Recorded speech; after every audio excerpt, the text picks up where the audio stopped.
Japan के sticker visa के बारे में। तो इनको जापान का भी वीज़ा मिल गया, लेटेस्ट इनका रिफ्यूज़ल था। तो भाई जापान का वीज़ा अगर आपको लेना है तो ये बेस्ट टाइम है। उन सभी सवालों के जवाब मैं वीडियो में दे ही चुका हूँ। जो इनका पर्सनल सेविंग्स अकाउंट था वो एचडीएफसी में था, और साढ़े को क्या बिजनेस है, कहाँ पे रहते हैं, बिजनेस कहाँ। Hello friends, welcome back to the channel. मैं रोविंद दीवाना आपका स्वागत करता हूँ। और भाई इस वीडियो में हम बात कर रहे हैं अप्रूव्ड जापान के स्टिकर वीज़ा के बारे में, टूरिस्ट वीज़ा के बारे में। वीडियो आपने देख ली है भाई साहब की, और इनको भाई रिसेंटली वीज़ा अप्रूव हुआ है। थोड़ी सी इंटरेस्टिंग स्टोरी है इनकी। इनको आ गया था इंटरव्यू कॉल, तो उसके बारे में बात करेंगे। और भाई मैंने पहले भी बोला है, अभी भी बोल रहा हूँ, this is the best time to apply for Japan tourist visa. क्योंकि भाई अभी चल रहा है चेरी ब्लॉसम सीजन, और अभी के टाइम में चांसेस ज़्यादा हैं वीज़ा मिलने के। और भाई अप्रूवल अभी आ ही रहे हैं, और मैं एक लाइव वीडियो भी डालने वाला हूँ जल्दी। ठीक है, वीएफएस का पूरा प्रोसेस भी बताएंगे आपको उसमें, और लाइव अप्रूवल के साथ। ठीक है, पूरा का पूरा मैं प्रॉपर शेयर करूंगा आप लोगों के साथ कि कैसे ये प्रोसेस हुआ एग्जीक्यूट, और सारी आगे आने वाली वीडियोस में। अभी भाई ये भाई साहब हैं, इनका वीज़ा अप्रूव हुआ है। इनका वीज़ा कैसे अप्रूव हुआ, प्रोफाइल क्या थी, लेटेस्ट इनके रिफ्यूज़ल भी थे भाई शैनिगन के, तो जापान का वीज़ा इनको मिल गया। रिफ्यूज़ल से घबराना नहीं है, पार्ट ऑफ ट्रैवलिंग है, चलता रहता है, कोई इशू नहीं है। Still you have to work on your profile और मूव ऑन करो। कोई ना कोई कंट्री तो डेफिनेटली आपको वीज़ा देगी। जापान के वीज़ा के काफ़ी सारे बेनिफिट्स हैं, काफ़ी और वीडियो में मैं बता भी चुका हूँ। तो अगर आपको जापान का वीज़ा लेना है, जैसे इन भाई साहब को मिला, तो डेफिनेटली आप ट्राई कर सकते हो आर सर्विसेज। सर्विस लेने के लिए भाई आपको क्या करना है, इंस्टाग्राम आ रहा है यहाँ पे ऊपर, ये जो हिल रहा है यहाँ पे आप देख सकते हो। यहाँ पे आपको फॉलो करके मैसेज करना है। पहले फॉलो करो, फिर मैसेज करना, और यहाँ पे आपको सारी इन्फॉर्मेशन शेयर हो जाएगी। जापान के डॉक्यूमेंट के बारे में, आप लोगों के सवाल के बारे में इस वीडियो में बात करने वाले हैं हम, कि पूरा का पूरा जो है प्रोसेस और डॉक्यूमेंटेशन। सबसे पहले बात करते हैं भाई कि डॉक्यूमेंट्स क्या होने चाहिए। जैसे ये वीज़ा है भाई बिजनेस प्रोफाइल का, और एक एमएसएमई, सिर्फ एक एमएसएमई पे ये वीज़ा आया है। एमएसएमई पे ये वीज़ा इनको कैसे मिल गया, ये भी बहुत बड़ा सवाल है आप लोगों का। एमएसएमई भाई कोई भी बंदा बनवा सकता है, बिजनेस छोटा हो या बड़ा हो, कोई भी बंदा ये बिजनेस रजिस्ट्रेशन करवा सकता है। अगर आप लोग को ये करवाना है तो उसकी सर्विस भी आप ले सकते हो। ये आप कहीं से भी करवा सकते हो, खुद भी कर सकते हो। तो पूरा का पूरा प्रोसेस वो आप ऑनलाइन देख के वहाँ से भी कर सकते हो, सर्विस भी ले सकते हो, दोनों ही चीज़ें।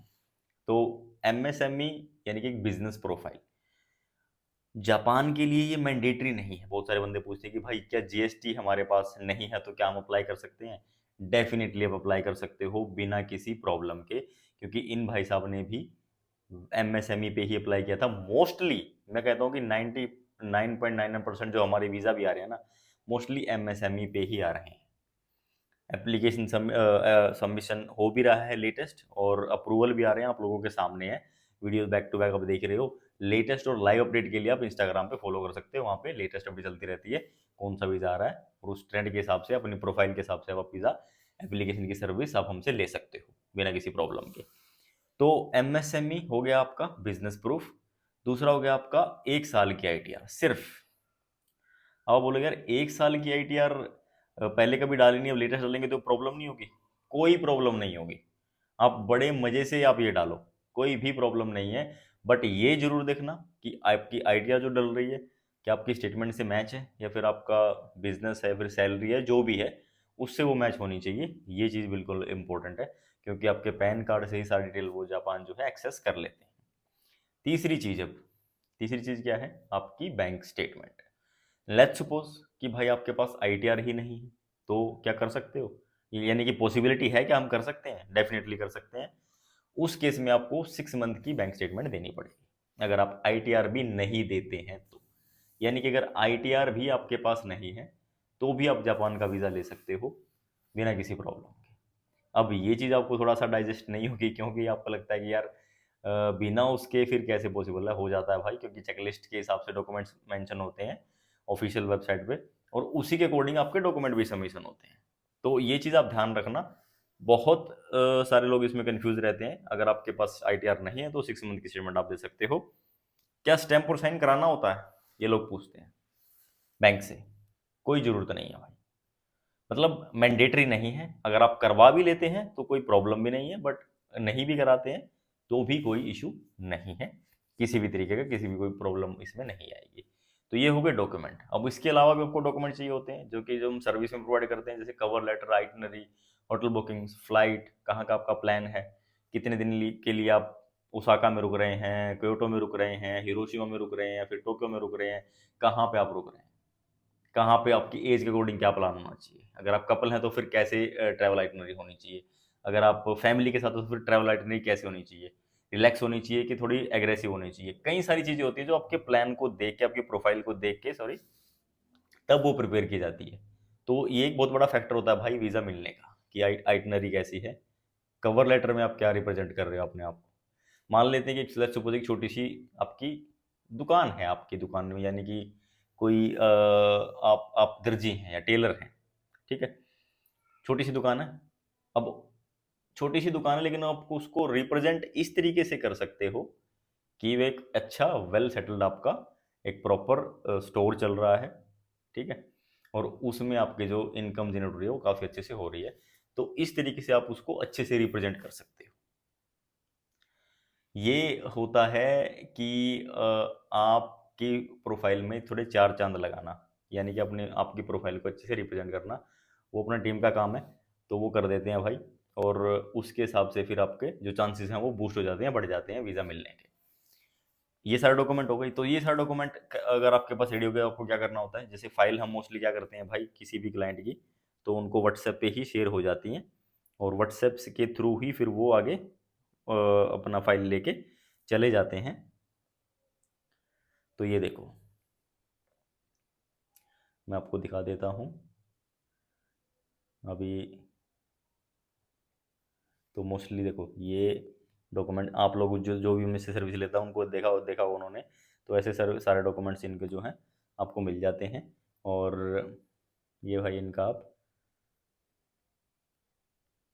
अप्रूवल जो उन्होंने भेजा था मैं वो भी आपको दिखा देता हूँ। तो ये इनका वीज़ा है, और ये ही मैं आप लोगों को प्रिंट निकाल के जो है दिखा रहा हूँ। कहाँ गया, रोटेट हो रहा है, ओके। तो ये वीज़ा है, और तो ये आप देख सकते हो भाई। तो ये इनका वीज़ा है। और थोड़ी सी अब बात कर लेते हैं। और ये इन्होंने वीडियो भेजी थी जो आपने स्टार्टिंग में देखी, ये वो वीडियो है, फीडबैक वीडियो। तो इनको वीज़ा कैसे मिला भाई, इनकी जो प्रोफाइल थी, मैं आपको थोड़ा सा उसके बारे में भी बता देता हूँ। जो इनकी प्रोफाइल थी ना, इनकी प्रोफाइल एमएसएमई था इनका, तेजिंदर ऑटोमोबाइल्स के नाम से। और इसमें जो है इनका जो हमने ट्रैवल प्लान दिखाया था वो चेरी ब्लॉसम्स प्लस और भी सारी चीज़ें इसमें ऐड करी थी, तो वो हमने इनका ट्रैवल प्लान दिखाया, और उसके बेस पे ही इनका ये जो वीज़ा जो है वो लगा था।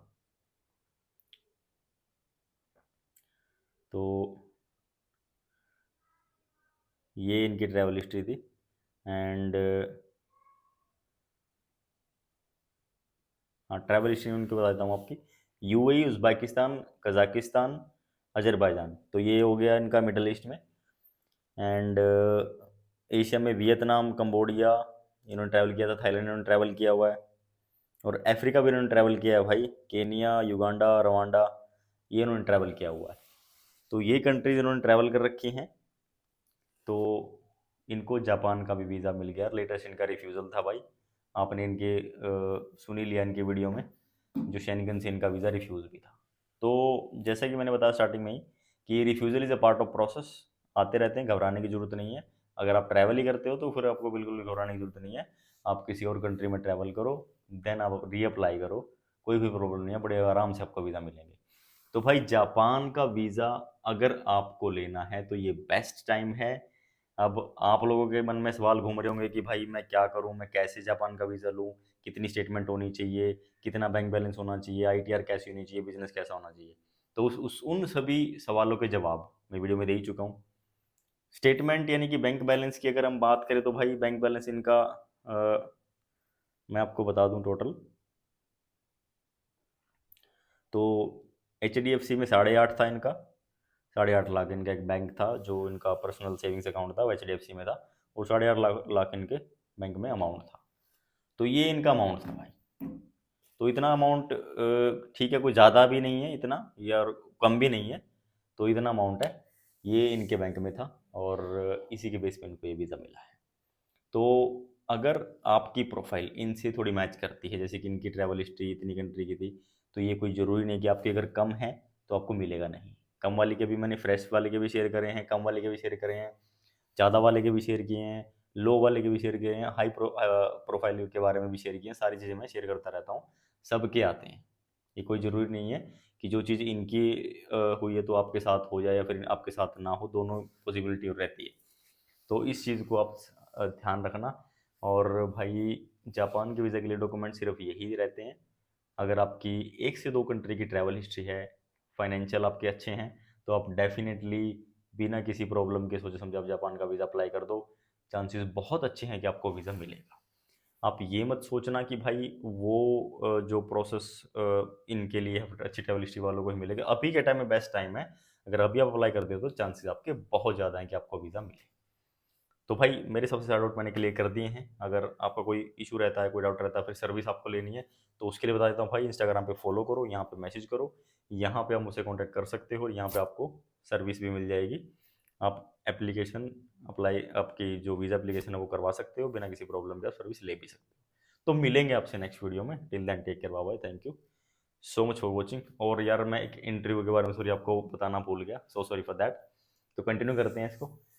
इंटरव्यू की कॉल आई थी इनको, और अभी मोस्टली लोग बोलते हैं कि भाई इंटरव्यू कॉल आई है तो उस पर थोड़ा सा एक वीडियो, डेडिकेटेड वीडियो बनाओ।